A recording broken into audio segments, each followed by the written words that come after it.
I did not plan to live two lives, but that is what it feels like when I look back. A life before the underground room and a life that began underneath the ground. I remember the floor first. Cold concrete, dusty, a single thin mat that smelled faintly of soap and smoke. I remember air that carried sand even when there was no wind. I remember counting the lines of the wall with my finger because it was the only thing I could control. Fear arrived quickly and then settled like a heavy coat. The noise outside, distant thuds, footsteps, a scrape of metal, became a language I learned before I learned any new words. Faces came and went. Some avoided my eyes, some stared too long. I watched every hand, every gesture, to understand what was safe. I made vows to myself in whispers. Survive, stay small, don't break. The woman came on the third or fourth day. I lost count. She wore a loose scarf, gray at the edges, and her hands looked older than her face. She brought a cup of hot tea and bread. She set them down and then paused, as if she was asking permission to be kind. I did not know then that kindness would be more difficult for me to accept than orders. She said something softly in Arabic, and then, in careful Hebrew, "Eat, please." Her voice held a tone I recognized from my grandmother, that insistence you don't argue with. I looked at her, and I nodded because nodding felt safer than speaking. She did not ask questions. She made space for silence to be something other than punishment. She returned that night with a blanket that smelled like clean sunlight. She tucked the corners around my legs like I was a child. I hated that I was grateful. For a while I stayed busy with fear, cataloging it, anticipating it, but the body cannot stay in one gear forever. My mind wandered. It circled back to my mother humming in the kitchen, to a favorite book I left face down on my nightstand, to a long walk by the sea when the wind felt like a promise. The memories brightened and then sharpened into ache. That ache drove me to look for something steady to hold. One afternoon I heard a voice reciting from another room. It lifted and fell like a tide. I did not understand a word, but the pattern drew me in. The woman, the one with the gray scarf, noticed me listening. "Qur'an," she said, like someone pointing at the moon. "Kitab," a book. She placed her palm on her chest and added, "Calm." Then she smiled, a small smile that said more than the word could. I kept listening on the days that followed. The recitation came at different hours, morning light like thin milk through the slits, dusk pressing close. I began to recognize the way certain phrases curled at the end, the way the voice softened before it soared again. When the woman sat with me, she sometimes traced lines in the air, reciting quietly under her breath, as if it were a form of breathing. Once she whispered, "Bismillah," and paused, waiting for me to repeat. I didn't. My lips formed the sound in my mind long before they agreed to move. I was not ready to be moved by anything given to me in that place. I believed that survival meant guarding my borders. Faith felt like surrender, and surrender felt like a luxury I could not afford. Still, the sound burrowed into the spaces where fear had grown tired of itself. It filled the empty hours not with answers, but with a rhythm that made the questions less sharp. One evening, when the underground room felt like the whole world, there was a sudden murmur of agitation outside. Voices stacked on top of each other, a metal door closing hard. I tightened into myself. The woman entered quickly and sat with her back to the wall near the door. She closed her eyes and began to whisper words I couldn't catch. Her hands were calm, her breath was even. When she finished, she opened her eyes and said in a quiet voice, "Sabr, patience, Allah ma'ana, God with us." She looked at me as if the last two words were for both of us. I didn't believe in shared prayers, but I believed in the steadiness in her gaze. It lent me her balance when I had none. Days stitched into each other. I learned the sound of water being poured into a small jug. I learned that the woman prayed 5 times and that each prayer had a different light to it. She showed me once, hesitant, like someone offering a fragile thing, how she cupped her hands at the end and spoke to the air as if it were a friend who always answered, even when you couldn't hear the reply. She did not preach. She did not bargain. She simply let me see her being held by something I could not name. Curiosity is a rebellion against fear. One afternoon, when my stomach had finally decided it would receive food without turning it into a knot, I asked, "What does Bismillah mean?" My voice cracked on the first syllable. She lit up like I had given her a gift and said, "In the name of God, the most merciful, the most compassionate." The words in English sounded formal. but something in them felt like a door opening to a garden. Mercy, compassion. I could hold those shapes without feeling like I was giving anything away. She brought me a small booklet the next day, an Arabic text with English transliteration beneath. She placed it on the floor between us and did not push it into my hands. "Read if you like," she said, "or not. Peace for your heart." That night, I traced the letters like they were shadows of a language I might someday learn to speak. I caught myself whispering the sounds, testing them like stones in my mouth. Alhamdu, Lillah, praise be to God. It felt like standing on shorelines I didn't know my life had. There were hours still when anger flared like a match, unfair, unwanted, anger at being hidden from the world that knew my name, anger at being helpless in the hands of strangers. On those days, I stared at the ceiling and listed reasons why I should guard my hatred like an heirloom. But hatred is a fire that also eats the one who holds it too close. It warmed me for a while and then burned everything tender. In the cooling ashes, I found a question I had not dared to ask. What if the thing that keeps me steady is not control, but trust? Trust felt absurd in our circumstances, and yet I had already been practicing it. In the tea that arrived each morning, in the extra blanket, in the gaze that met mine without calculation, I decided to test a different kind of vow. In the quiet of a late night when footsteps were far away, I whispered words to the ceiling. "If you are there, and you see me, give me a way to live today." It was not a grand prayer. It was a cracked door. On the other side, I sensed a presence that did not rush me. Weeks, perhaps, folded over each other. I began to mark time by prayers rather than dates. I began to ask the woman small questions. "Why do you wash before prayer? Why do you put your head on the ground?" She answered with stories instead of rules. "We wash to meet the one who made water," she said, smiling. "We bow to remember we didn't make ourselves." When she said the word one, something in me unclenched.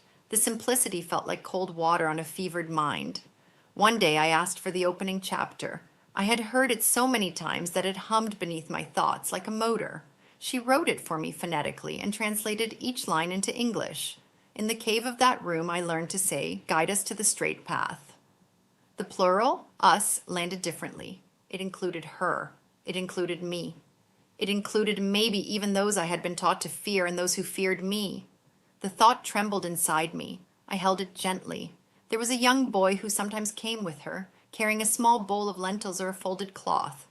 He had eyes like fresh soil after rain. He asked me shyly, in halting Hebrew, "Your name," I told him. He repeated it 3 times until he got the music right. Then he told me his, and we both laughed when I stumbled over the ein. His laughter sounded like hope borrowing my ears. One afternoon the boy set the bowl down, and without prompting, he said, "Allah is kind." He said it like something he had learned as fact, like the sky is above and sand is beneath. I wanted to argue with the sentence because kindness felt, at best, complicated, but the boy's certainty held a quiet that I envied. I watched his mother, yes, by then I knew the woman was his mother, place her hand on his head and say, "Yes, Allah is kind." Then she glanced at me, and for a moment all 3 of us stood in the same sentence. There were also men with hard eyes and tired shoulders. Some looked at me like I was a problem to be solved. Some like I was a question they resented being asked. But even among them, I saw gestures of ordinary care. For each other, for the child, for me when I was sick, and someone brought me a pill and a cup of water and waited until I swallowed. Humanity leaked through the cracks of everyone's armor. I did not choose to see it. It forced itself on my vision. The decision did not come as a thunderclap. It arrived the way dawn arrives underground, first as a rumor of light. I had been whispering the opening chapter for days, then weeks. I had set my forehead on my forearm and pretended it was the floor. I had resisted and then leaned and then tried to pull back and found that I couldn't return to what I was without tearing something newly healed. One night, in a lull so deep it felt like the world was holding its breath, I asked the woman to sit with me. I told her, in a voice that felt too loud, "Teach me the words." She did not cry or gasp or press her triumph into my hands. She nodded, her face a sunrise tempered by years of weather, and said, "Only if your heart wants." I said, "Yes, my heart is tired of being only mine." We sat facing each other in that small room that had become a kind of womb, and she taught me, "Ashhadu an la ilaha illa Allah," wa ashhadu anna Muhammadan Rasulullah. I bear witness that there is no God but God, and that Muhammad is the messenger of God. The words did not turn the room into a garden. They did not unlock the door or make the world downstairs bloom. They turned me. It was not a conversion from one team to another. It was a reorientation from center to center. I felt like someone had finally named the silence I kept reaching for. I felt like my breath had been carrying a guest it could finally introduce. After that night, the woman showed me small prayers for morning and evening. She taught me that mercy is not a resource that runs out if too many people draw from it. She told me stories of prophets who lost and grieved and stood up anyway. I asked her if my past made me ineligible.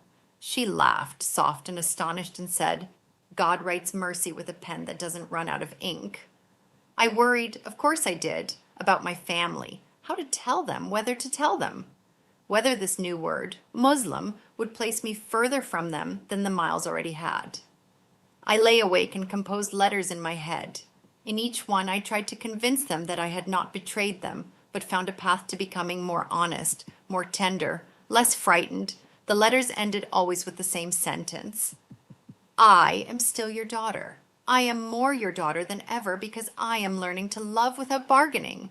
People imagine a dramatic choice at a crossroads. Mine looked like this, saying God's name before I sipped water, moving my body in prayer even when I could barely stand, asking forgiveness for the 1,000 small hatreds I had kept in my pockets like useful tools. It looked like remembering, with humility, that I did not make the sun rise. It looked like watching the boy trace Arabic letters on a page and feeling grateful that there are alphabets I do not yet know. Do I forgive everyone? No. Forgiveness is not amnesia. It is not denial. It is a fierce labor. Some days I carry it like a stone. Some days it carries me like a boat. But I do know this. Bitterness shrinks the sky. I want a sky large enough to pray beneath. If you ask me why, in a room meant to reduce me, I grew, I will say, because sometimes God meets us in the places where our defenses have failed and our stories have cracked, and He gives us new language to speak what we already knew in our bones, that we belong to Him and to each other in a way that refuses to be mapped by borders or fear. I think often now of water, how it finds its path by yielding, how it shapes stone by steady presence rather than force. My life used to be a set of locked doors. Then it became a set of locked rooms. Now, in the same space, I feel windows. I imagine telling my mother, "I found mercy here." I imagine her eyes. I imagine her asking me, "Are you safe?" And I would tell her the truth. Safety is a small word. I am held by a larger one. There is a prayer I love. O turner of hearts, keep my heart firm upon your path. I did not know my heart could turn and still be mine. I did not know firmness could feel like softness. I did not know that even the ground beneath a city can hold a place wide enough for a soul to kneel and not feel endangered. Sometimes, when the recitation rises from another room, I close my eyes and imagine following the voice up through the soil and the concrete and the tangled streets into a morning where people are walking to bakeries and carrying bread warm enough to steam their fingers. I imagine them saying the name of God over simple things. Bread, water, sleep, waking. I join them from below. I am one of them now. That knowledge does not erase suffering. It adds a horizon to it. I have learned to say peace like a verb. I practice it in small ways, thanking the hands that bring me tea, blessing the breath before I speak, refusing to rehearse the worst possibility when a door opens. I know this sounds like a fragile project, but fragility is honest. It admits we need care. Maybe that is what faith is at its core, the courage to be held. If I step out of this place one day, I will carry 2 lives with me. In the first, I learned how to survive by tightening. In the second, I am learning how to live by opening. I will call my mother. I will tell her I have something to share. I will speak slowly, holding her heart in my voice. I will tell her that I still love the same songs, that I still cry at the same films, that my laughter has not changed. I will tell her that in a room meant to reduce me, I have become more human. I will ask her to meet me there. Until then, I count prayers instead of hours. I trace the letters that once looked like tangled gardens and now look like pathways. I whisper the opening lines that taught me how to begin again. I place my forehead on the ground and remember that the earth was here before my fear and will be here after it. I say the name that carried me when I thought I had nothing left to carry. Allah, the most merciful, the most compassionate. I say it like a key I didn't know I needed. I say it like a home I didn't know I had.